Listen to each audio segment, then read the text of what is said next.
fans, Beetle Bailey here once again with LockedIn Sports. Today we've got a very, very special guest with you, or with us, I should say, Mook Zimmerman. We're going to talk to him here on LockedIn Sports. Last time we talked, Mook was getting ready to do some retirement. So how you doing, Mook? I'm doing well, buddy. How are you? Hey, how's retirement been? Oh man, it's been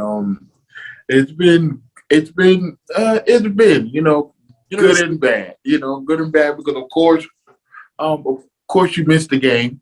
Yeah. Of course, obviously you missed the game when you're accustomed to coaching and competing at a high level and getting guys prepared. It's very difficult to watch the arena games on YouTube and kind of follow it and everything. So, that's a difficult part, but it also feels good to keep some of the hair on the top of my head as well. Not having to worry about game plans and things of that nature, traveling and things like that. So, well, I guess it was kind of tough too, because I guess you did it just before the COVID hit. So it was kind of a twofold there with having to, retire. And then there wasn't a whole lot of football going on. And now it's kind of back to full swing. So I guess you haven't been doing any coaching then. Could you give maybe our locked-in fans a little bit, maybe your background? I did tell you, you were head coach of the West Virginia Rough Riders. Just give us maybe a little background of your coaching and playing history. Yeah. So again, I with the West Virginia Rough Riders. I was their one and only head football coach of the organization in existence. Was 32-2 with the Rough Riders. 3 championship appearances, winning 2 of them, 3 conference championships, 2 divisional championships, and just loving to win, just building that championship and winning culture and mindset. Prior to my West Virginia gig, I was actually the head football coach for the Buffalo Lightning of the AIF, in which we was undefeated as well up there. Before our league got suspended, but yes, and my playing days, man, I played everywhere from A1 arena, played overseas, had a couple opportunities to work out in front of some NFL teams. Things didn't work out, but played over in Brazil and things like that. So just loving football, love the game, love everything about it, love being a student of the game and all that it entails. Yeah, and I think you came out of semi-retirement for one game, I think, a year or two ago for the Fernario Bowl out there in Wheeling, West Virginia. Came out as the king with some feather bows and stuff around you. I think you guys had a pretty good time that day, didn't you? Yes, we had a great time. One thing with me, it was always some kind of, Coach Mook also brought entertainment. It was we understand that arena football is also entertaining for the fans as well. And so I did come out, all dazzled up in my costume as a king, what have you, as we lifted up our 2019 championship trophy. So that was a bittersweet moment as well, looking up into the Raptors at that time, retired at that time as well, seeing what we accomplished a couple years before. And they hung the banner that day. Yeah, we raised the banner that day, which was great. And I just had to, come out of retirement, and it felt good. I beat up on my own guys this time, but, whoever gets in front of me, I'll put them out. So, all right. Yeah, that was a good time. I enjoyed it. I've traveled all the way out there to photograph some of it and catch you guys in action and stuff. So, yeah, the fans come down. I mean, that's all arena football too, is getting the fans involved like that. I've been to a number of games now, even though in Pennsylvania we don't have a team right now. Baltimore Brigade, the team and the league kind of folded a year or two ago. So kind of missed that action, to be able to be right there around the arena, catching all the players and the fans, having a good time. So you've been following the NAL at all? Yes, of course. Like I said, I still have the itch. I follow the NAL big time because I do plan on making a return sooner than later. Yes, you heard it here first. I do plan on making a return sooner or later, Coach Mook. And at any capacity, you know. But yeah, I've been following the NAL. A lot of guys who played for me is currently playing. A lot of guys that was on my 2020 roster that didn't play is currently playing. And, you know, I just like to show my support, my love for the game and for the NAL, and watching my guys be successful and still keeping in touch with those guys is since you're not kind of attached to anybody in the NAL, who do you think might be able to use your assistance maybe going down into the playoffs? You know, well, again, NAL or any team that's playing the playoff push, I am definitely willing to even jump on a team for the playoff push. You know, bring me in, and I could be anything. I don't got to be the head coach. I could be in there. I could be defensive line coach. I could be defensive coordinator. I could just be another set of eyes or anything, any capacity to come in, because I would bring a winning culture. I mean, I bring leadership, bring discipline, and I bring all of these other intangibles that's going to push guys and make guys want to win and be successful. Yeah, and to bring experience as well. So yeah, that one game I was out there watching you. Yeah, you brought it out on all the players, and I know they spoke highly of you.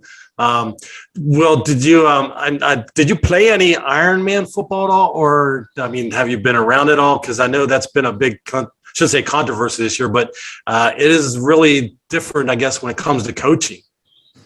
Yes, so Ironman football is definitely new. I've never been a part of Ironman football. Even when I played, it was gone. We were playing regular arena football. You know, Ironman was the beginning of the time when it came down to arena. So all this new Ironman stuff is new. It will also be new to me. But one thing that's the same, that's the game of football. Right. And I can coach football. So, well, being a head coach, yeah, you've got both the offense and the defense there in the back of your mind. So, yeah, you'd make a great coach in any, I guess, position, even if it was Ironman, and you'd be able to catch up on some of the rules and that stuff. So. Oh, absolutely. Because again, I still look at it from, I still stay sharp, you know. So because my goal is to come back as a head coach at some point, or as a coach in any capacity. So if I'm looking to go in the NAL, I also have I have a rule book. I read this stuff. I follow up on it to make sure that when my number is called and we can get some kind of agreement somewhere, that I'm sharp and I'm ready to go, that we're not missing a beat. And I do that, to be honest with you, with every league. I am fresh on every league. So when I do get the phone call, I'm able to come in and be successful. Where you? Can you say where you're living at around now? Are you on the East Coast? Yes, I'm on the East Coast. I'm in Connecticut right now. Oh, okay, not too far up from me. I'm down here in Pennsylvania. So, how do you think the second half is going to shape up here in the NL? I mean, we're almost a halfway point here. The Jacksonville Sharks kind of stuck a little knife into the snakes here last week with Harvell Nelson coming in as a quarterback. We're going to talk to him a little bit later on. How do you think they're going to manage the rest of the rest of the season? I'm telling you, they're not going to like what I'm about to say. Okay. But I already know one team that's going to be in the NAL championship. Okay. Harvell Nelson, not only is he a proven winner, not only is he a leader, not only is he a phenomenal talent, but he makes everybody else around him that exact same thing, from coaches on down. Nice. Yeah, the Jacksonville Sharks are only a couple games behind now. All they got to do is remain in the third or fourth place there to get into the playoffs, and it could be just a run right down to the championship, huh? I truly believe. Because Harvell and them came in, Harvell got their game day and beat the best team in the league. Right. You know, so let alone the other teams, it's they're going to be a force to be reckoned with. Let alone they bring in any other pieces. Let alone if they bring me in. Nah, nice. You know. All right. So all he needs is another spark, huh? There, yeah. So another big shark in the tank, huh? So, right. one other thing I guess I would like to ask, you know, you might have some background being that you're kind of in the know maybe with Greg and some of the other people in the NAL. Greg is the absolute man. Yeah, he's the best. He's the best. I'm trying to get him on one of these weeks here. He hasn't responded yet, but just wondering if, you know, I know there's always talk about expansions. Do you think the Rough Riders might be back after, I guess, the arena gets refurbished this year? I'll tell you this. Me and Greg talk every day, and we both miss the game of football. We both have the itch. And remember, we didn't necessarily walk away from the game. It was sort of some things that happened that kind of pushed us out the game. Yep, we understand. So do not ever count out the West Virginia Rough Riders. Yeah, I know that much. Yeah, we kind of looking forward to seeing what might happen with you guys. That duo, you and Greg getting back there, maybe. But yeah, we'll see what happens next year. Anything else you want to comment on? I mean, you know, we got the Empire, the Lions, the Sharks, the Predators, the Gunslingers. Oh yeah, yeah. You know, any Empire, idea on the team? You know, the Empire is always with Darius Prince healthy. They always have a chance. You know, I like the Empire because, you know, Prince is real deal. You know, he can give you 5, 6, 7 touchdowns in a game. So always like the Empire. You know that the Lions is always going to be well coached. The Lions are always going to be well coached. They got a great coaching staff. They also got a winning pedigree down there. They've been around for years, like the Lions. Then we got the bottom of the Predators, and then the new Predators. Team. Predators. I think they're a couple pieces away. They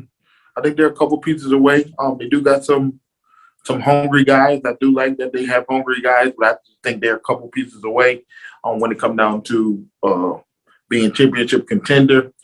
San Antonio.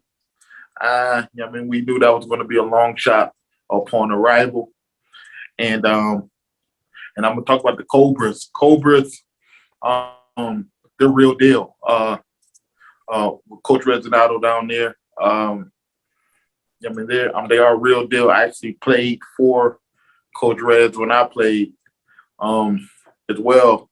And, I mean, I understand his coach philosophy and what he likes to do. And they're stacked, you know, all across the board. They're pretty good. Yeah. And I mean, I got them as favorites too. And to be honest, you know, I mean, it is difficult, but Jacksonville still 7 weeks or so you have to go. So almost anything can happen. Anything can happen. Right? And in football, you know, it's just you never know. And you know, we hope the best for all of them. One last thing, do you got anything else for the NFL and locked-in fans here as we finish up here? Well, again, NAL, locked-in fans, Coach Mook misses you, and Coach Mook will be back, and you better believe it. I took my hiatus. I took care of things we need to take care of. I'm ready to be back to coach football. I miss it. I have the itch, and you can rest assured that I'll be back in somebody's program here next year. Yeah, so you can believe it. Yeah, I was just gonna say we here at Locked In, we miss you also too. I mean, yes, sir. I was looking forward to a couple of years of seeing you coach and photograph you and keep you in the Locked In magazine and keep everybody else locked in with you. So take care, and we'll be talking soon again. I'm sure we will. Sounds good. Thank you so much, man. Appreciate it. Take care.